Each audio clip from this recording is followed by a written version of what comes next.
안녕하세요. 저는 결혼한 지 3년 된 20대 후반 가정주부입니다. 아직 아이는 없습니다. 저희 부부는 대학교에서 만나 줄곧 친구로 지내다가 졸업 이후에 연애를 하기 시작해 2년 만에 결혼식을 올렸습니다. 부부 사이에는 크게 문제될 만한 일이 없는데 시댁 때문에 남편과 저 모두 스트레스를 받아 미칠 지경이네요. 저희 부부는 맞벌이를 하고 있고 각자 수입은 알아서 관리합니다. 남편은 중견기업에서 근무하는데 연봉은 4천이 좀 넘습니다. 저도 결혼 전에는 회사 생활을 했었지만 잦은 야근과 과도한 업무로 몸이 안 좋아져서 지금은 커피 전문점을 운영하고 있습니다. 다행히 커피 전문점이 꽤 잘 되는 편이라 월 순수익으로 800 정도는 가져가고 있습니다. 매달 조금씩 변동이 있긴 하지만 대기업 못지않은 수준입니다. 사실 제가 커피 전문점을 시작할 수 있었던 건 친정 부모님의 도움이 컸습니다. 친정 아버지는 작게 사업을 하시고 부동산 자산이 좀 있으세요. 아버지 건물에서 시작한 덕분에 여러 가지 혜택을 많이 본 경우입니다. 반면에 시댁은 경제적 상황이 여유롭지 못한 편입니다. 남편이 4살이나 되었을 무렵 남편의 친아버지는 바람을 폈고 시모가 양육권을 갖는 조건으로 이혼을 하셨대요. 그리고 시모도 얼마 지나지 않아 재혼을 했고요. 재혼한 상대와의 사이에서 지금의 신우가 태어났다고 합니다. 바람난 전 남편의 아들이라는 이유로 시모는 자기 친아들임에도 불구하고 남편을 그렇게 힘들게 했다고 해요. 고등학교 들어가면서는 제대로 문제집 한 권 사주지 않아서 남편은 아르바이트를 시작해야만 했고요. 대학에 들어와서도 편의점과 식당을 가리지 않고 알바해서 등록금 대고 자기 힘으로 졸업했어요. 반면에 신우는 남편 표현을 빌자면 생각 없이 개념 없이 사는 사람입니다. 고등학교 다닐 때부터 워낙 문제가 많아서 강제 전학을 한 번 당했대요. 그래도 정신을 못 차려서 결국엔 퇴학을 당했고요. 그러다 결국 20살에 겨우 검정고시를 치렀고 수능을 3번 치른 후에야 수도권 2년제에 입학할 수 있었습니다. 하지만 남편이 대학을 졸업할 무렵 시모는 불의의 사고로 다시 혼자가 되었습니다. 남은 건 사망보험금과 신우뿐이었죠. 그러자 시모는 남편에게 한 달에 생활비 명목으로 100만 원씩 달라고 그러더래요. 마음 여리고 착한 남편은 시모와 신우의 사정을 모른 척 할 수 없어서 알겠다 했고 그게 지금까지 이어지고 있었고요. 수입도 각자 관리하고 있었고 남편이 시모에게 자식된 도리를 하는 거니까 그 자체에 제가 관여할 이유는 없었습니다. 하지만 저는 남편이 때로 안쓰럽게 보이더라고요. 가령 남편이 하루라도 생활비를 돈 줘야 할 때 안 주게 되면 득달같이 남편에게 전화를 해서 돈 떨어졌다는 소리를 하시며 사람을 쥐잡듯 잡으시거든요. 그런 모습을 보고 있으면 어떻게 이런 시모 밑에서 남편같이 성실하고 좋은 사람이 태어났을까 싶어요. 사실 결혼할 때도 잡음이 아예 없었던 것은 아닙니다. 일단 주택 문제가 쉽지 않더라고요. 지금 살고 있는 아파트는 35평으로 저희 친정부모님이 하나뿐인 딸 행복하게 살라고 지원해주신 집이에요. 반면에 저희 남편은 그 당시 모아둔 돈은 4천만 원 남짓이었고요. 주변 사람들은 남자는 응당 집을 해오고 여자는 혼수를 해야 한다지만 저는 그냥 형편되는 사람이 집을 하면 된다고 생각했어요. 그래서 제가 집을 했고 남편이 혼수를 했을 때도 기분이 나쁘거나 그런 건 없었습니다. 남편이 정말 힘들게 모은 돈인 걸 알았으니까 그 정도만으로도 충분했어요. 시모랑 신우는 경기도 외곽 빌라에서 둘이 살고 있었고 그 곳 전세 보증금은 1억이었는데 그런데 그 1억은 나중에 신우 결혼할 때 쓰실 거라고 저희한테 절대 넘보지 말라고 하시더군요. 남편도 저도 애시당초 그 돈에는 관심도 없었는데 말이죠. 하지만 제가 집을 해왔기 때문에 예단은 안 하는 걸로 생각했어요. 남편도 당연히 그렇게 생각했고요. 서로 주고받을 예물만 적당히 하자고 했고 당연히 꾸민비 같은 것도 안 받았죠. 그리고 이 모든 건 이미 상견례 때 서로 이야기가 된 부분이었습니다.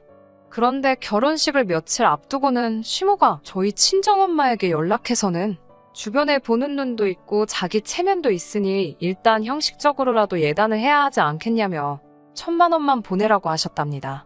거기다 신우 명품백도 하나 얹어서요. 친정어머니 기분이나 생각은 안중에도 없다는 듯 그 정도로 일단 충분할 것 같다는 말만 하고 저희 어머니 의견은 물어보지도 않은 채 전화를 끊어버렸다 하네요. 이런 시모의 모습에 저희 친정 부모님은 충격을 받으셨고 덕분에 자칫하면 파혼까지 할 뻔했습니다. 하지만 남편이 어떻게 알고는 시모와 크게 다투고 저희 집에 와서 몇 번이고 사과하면서 겨우 일이 마무리되는 듯 했습니다. 하지만 이 일은 서막에 불과했습니다. 얼마 전 있었던 일이에요. 신우가 얼마 전까지 취직을 못하고 빈둥거리다 시모의 등살에 못 이겨 간신히 작은 중소기업에 취직을 했더라고요. 그런데 회계 쪽이라 자격증도 있어야 하는데 신우는 그마저도 없었습니다. 그렇다 보니 급여 상황이 열악하더라고요. 하지만 신우는 자기 능력은 모르고 3개월 수습기간을 채 채우지도 못하고 집에서도 너무 멀고 잔심부름만 시킨다면서 그만둬야겠다고 하더라고요. 다행히 시모가 옮길 때 옮기더라도 일단은 계속 다니라고 뜯어말려서 어거지로 다니고 있었죠. 그런데 지난주 토요일에 시모랑 신우가 같이 연락도 없이 저희 집에 왔습니다. 와서 저녁 먹고는 하는 말이 가관이더라고요. 살림을 합치자는 거예요.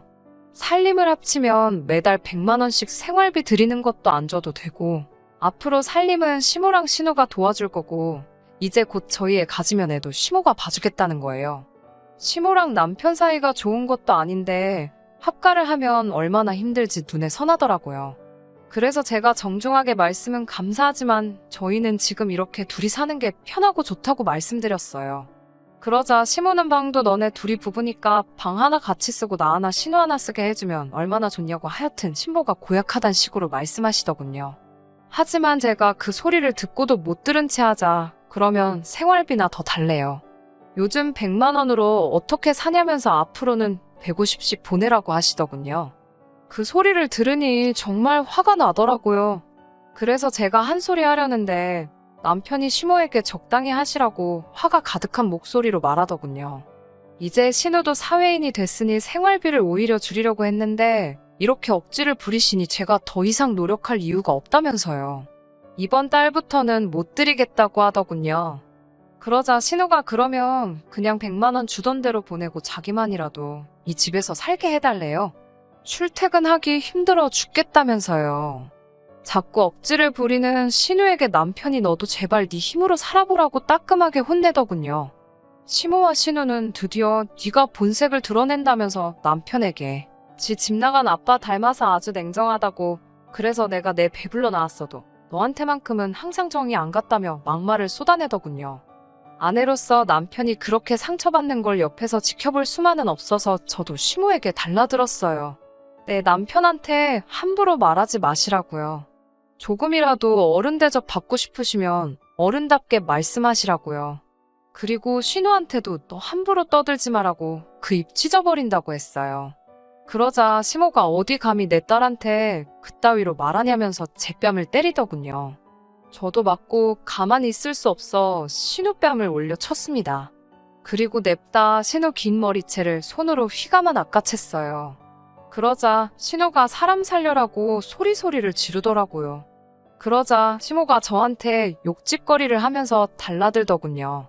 제가 신우 머리를 더 강하게 잡아 올리자 신우가 시모에게 엄마 그냥 미안하다고 해. 빨리 이러면서 난리가 났어요.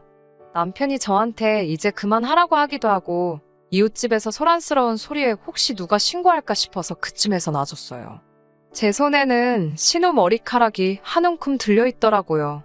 시모는 남편에게 저런 걸 데리고 사는 네 놈도 불쌍하다고 그러자 남편이 제 와이프에게 함부로 말하시면 저도 더는 가만히 안 있겠다고 하며 시모를 노려보더라고요. 시모는 저희더러 미쳤다면서 뒷걸음질을 치며 도망을 갔고요.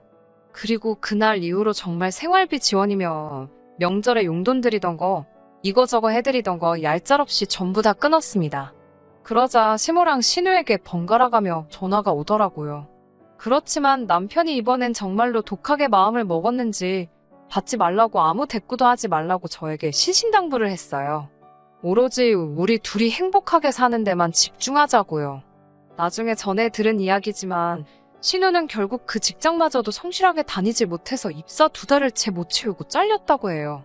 그리고 살던 빌라도 건물주가 전세금을 올린다고 해서 결국 반지하로 이사를 했고요. 그 이후로 신우는 이런저런 아르바이트를 전전하고는 있고요. 시모는 그 와중에 돈 얼마 벌어보겠다고 동네 아저씨들하고 지저분한 소문이 나서 얼굴도 못 들고 다닌다더군요. 저희 부부는 그 사건 이후로 더욱 서로에게 의지가 돼주며 행복한 결혼 생활을 이어나가고 있습니다. 가끔 남편에게 그래도 친어머니인데 그립지 않냐고 하면 그 어머니에게 받았던 사랑보다 더 큰 사랑을 제가 주고 있기 때문에 자긴 이미 충분히 만족스럽다고 이야기합니다. 내일 하루는 오늘 하루보다 남편을 더 사랑해 주려고요.